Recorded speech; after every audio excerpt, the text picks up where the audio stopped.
Okay, example 11. So y is equal to cos x to the power of 4. So notice that this could be rewritten as, this is equal to cos x to the power of 4. And that maybe is easier to see that this is a chain rule. Okay, so this is a little bit different because the inside function is actually the trig function this time, not the argument. Okay, so back to our chain rule. dy dx is equal to the derivative of the outer. So this is something to the power of 4, which would bring the 4 down. Keep your inside piece the same, and then subtract 1 off your 4. So to the power of 3. That's the derivative of the outer on this. There's my d outer. And then the derivative of the inside, in this case, the derivative of cos, is negative sine x. There's your dinner. All right, and so that's all for that one. Other than to tidy this up, I would write, put the 4 and the negative together, so negative 4 sine x, and then this is cos cubed. All right, are you up for a challenging question? This one's got a lot going on. And so if you're wanting to try this first without seeing how to, I would encourage you to pause the video and give it a go. There is a lot going on. So the first thing I'm going to do is just rewrite this function. This is sine of a really weird argument, x cubed minus 2 to the power of negative 4. That's the argument, and all of that is being squared. There's that squared piece. So we have a really weird argument piece here. Okay, so this is obviously a chain within a chain. So let's see. We're going to take the derivative of the outside, which means I'm going to bring my 2 down, keep stuff inside. So I have sine x cubed minus 2 to the power of negative 4. And then that would be brought down by subtracting 1 off of the 2 to the power of 1. That's d outer. Okay. And then I have to take the derivative of the inside.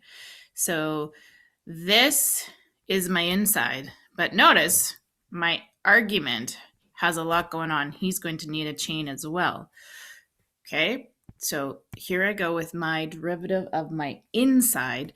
So the derivative of sine is cos of the same argument, which is ugly, x cubed minus 2 to the negative 4, followed up with, I now actually am going to write this in Leibniz notation, still need to take the derivative of this argument here. Okay, so this whole piece represents the first chain's inner. Okay, now because this argument has a lot going on, he has a chain within himself that has to be done. So we're going to write out the first part, 2 sine x cubed minus 2 to the negative 4. And we're going to keep our cos x cubed minus 2 to the negative 4.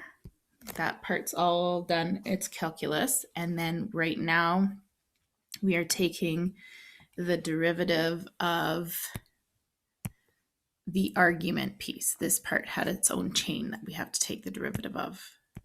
Okay, so the derivative of that would be, I'm going to pull the negative 4 down, keep my inside, subtract 1 off of negative 4, makes it to the power of negative 5, and then take the derivative of the inside.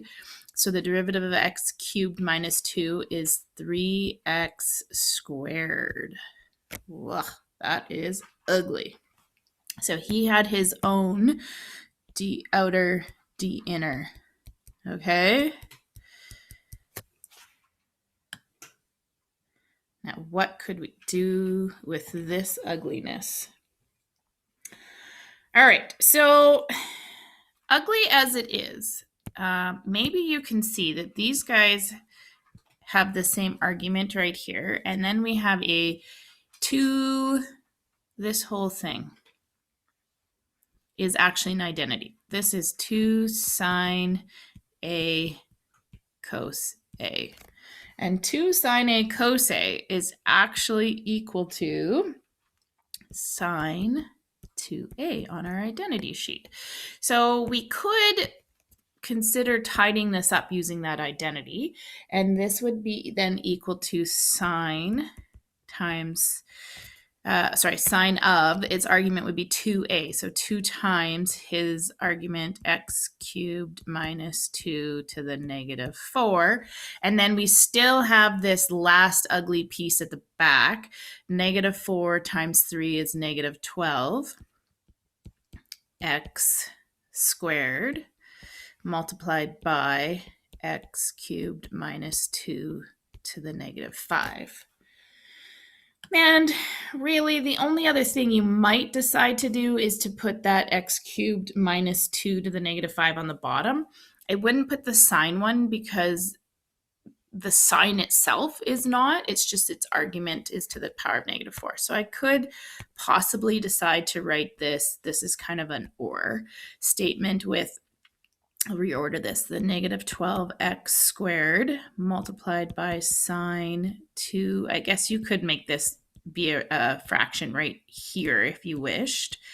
And then all of that divided by x cubed minus 2 to the power of positive 5. So that would be an option to write that. That was fun. Okay. Oh, I did give myself extra paper, I guess, in the end. I wasn't sure if I was going to need it. Okay, implicit differentiation. So the funky part about trig is that we are applying everything that we learned from chapters 1 to 5 now to this new function type. So we're applying it to trig. So what we learned besides our product law and quotient law and chain law is that we also learned implicit differentiation back in chapter 2. So let's just look at a non-trig expression or equation here. X squared plus y squared is equal to 1. And let's just review, how does implicit differentiation work? Okay, so remember, if we are going to take the derivative of y in terms of x, not in terms of time, we'll look at that in 7.4, related rates are coming back to us, that we take the derivative of x squared like normal. So the derivative of x squared is 2x plus the derivative of y squared. Remember, this y is something in terms of x. We just don't know what. It was never defined for us. So when we take the derivative of y squared, we are doing a chain rule on the y. That's how implicit works. So the derivative of y squared would be 2y, that's the derivative of the outer, multiplied by the derivative of the inner, which we just represent as y prime, is equal to the derivative of 1, which is 0. And then from here, we want to isolate for our y prime because that actually gives us the derivative of y in terms of x. So when I go to do this, I'm going to have my 2y y prime is equal to negative 2x and then divide by 2y. So I have negative 2x on 2y, and the 2's will cancel, so that leaves it as negative x on y is the final answer to my y prime. There it is. Now we're going to use this for our trig functions. Okay, so we can use this when they're not in the form of y equals. So we have determined dy dx of sine x plus sine y is equal to 1. So anytime we see these arguments with y's, we have to think implicit differentiation on those particular functions. And anything with our x, we just go about and do what we were just doing. So the derivative of sine is cos. and the derivative of sine y, this has to have his chain. Okay, this is the implicit differentiation piece. Okay, so we have the derivative of sine being cos of his argument, which is y, followed up with the derivative of the inside function y, which is y prime, and then that is equal to the derivative of 1, which is 0. Okay, so this is the derivative of the outer multiplied by the derivative of the inner. That's the implicit differentiation piece on these functions that have y as their argument. And then we isolate for y prime.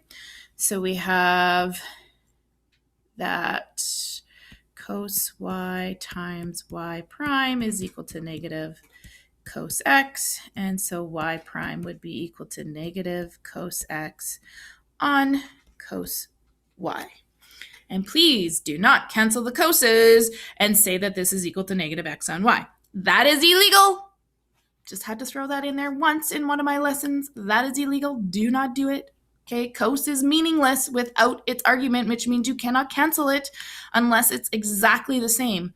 So unless I had cos x on cos x, I cannot cancel it if the arguments do not match. All right, example number 14. Let's see how we can do. All right, so I might choose to rewrite this one as cos x plus cos y is equal to cos x all squared, just so that I can see the chain on that other on the right side there a little clearer. Okay, we do have some implicit differentiation because we do have an argument that has a y. All right, so the derivative of cos is negative sine x plus the derivative of cos y will be negative sine y on the outside, followed up by his dinner. The derivative of y is y prime, equals to the right side here, the derivative of cos x squared. So we have to do a chain. So 2 cos x to the power of 1 multiplied by the derivative of the inside, which is cos, which would be negative sine x. So the calculus part is now done, and we need to try and tidy this up so that we can isolate for a y prime. All right, so maybe I'm just going to rewrite this out one time so it's a little neater. Negative sine x minus sine y multiplied by y prime is equal to negative 2 cos x sine x.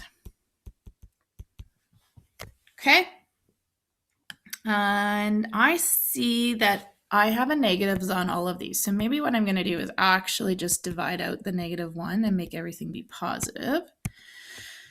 And then that would leave me with sine x plus y prime sine y, maybe that looks a little better, is equal to 2 sine x cos x. And then I'm going to move the sine x over to the other side.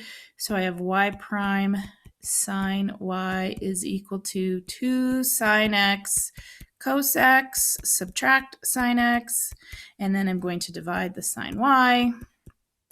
2 sine x cos x minus sine x, and divide this by sine y.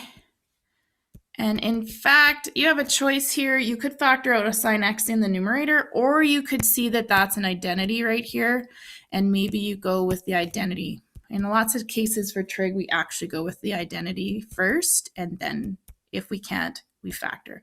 Sine 2x minus sine x, all on sine y. And there it is. That's the end of this video, and I'll see you back for one more video to do a few more questions.